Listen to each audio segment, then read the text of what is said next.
remarks on this Veterans Day, we are here to honor those who wore the uniform of our nation during the Cold War and to reflect upon that service and that era as we consider probably the most iconic reminder of the Cold War, the Berlin Wall. In that reflection, I also believe we can find lessons for ourselves as we consider the world around us today. So first, I want to say thank you to my fellow veterans who are here today, and especially to any Cold War veterans in the audience. Just a few days ago, as we just heard, on November 9th, was the 36th anniversary of the fall of the Berlin Wall.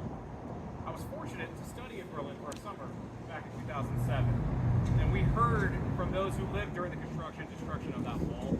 We heard from survivors of families who spent their adult lives isolated, and from those who lost a loved one trying to cross to freedom. That summer was only 18 years after the wall fell, and today was only 18 years since that summer for me. And every year that goes by, fewer and fewer stories will be told as the memory of that time fades and the storytellers pass on. So I'm also honored to reflect upon this period of time as an Army Reserve veteran.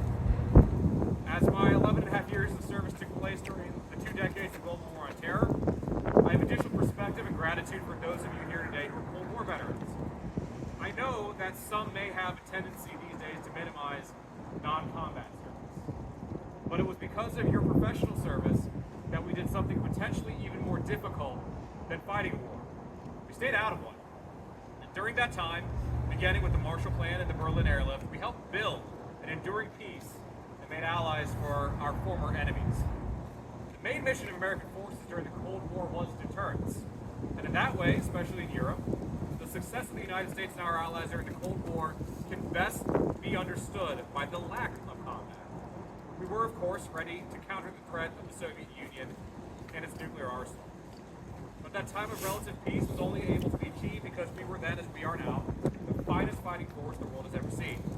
Professional officers and lethal enlisted troops, steeled by the strength of our NCO Corps, the envy of all other nations. The United States kept the peace even in places like Berlin that were constantly on high alert. By the time the first barbed wire barricades started going up in August of 1961 to encircle West Berlin, it was clear that the Cold War showed no signs of relenting. And as those barbed wire fences turned into concrete walls and guard towers, guard dogs and soldiers patrolling a no man's land in between, the presumed permanence of the Cold War had settled in.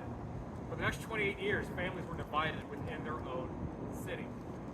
In Berlin, today, small sections of the wall remain, powerful reminders of a dark time in that nation's past.